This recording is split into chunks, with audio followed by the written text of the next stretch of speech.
how to put screen lock passcode in iPhone. Hey everyone, welcome back to the channel. If you are new here, don't forget to hit the subscribe button and turn on the notification bell to not miss any updates.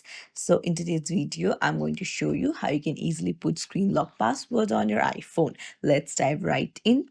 First things first, head over to your settings, then scroll down, go to Face ID and passcode, then enter your current passcode to unlock it. Um, Now you can scroll down.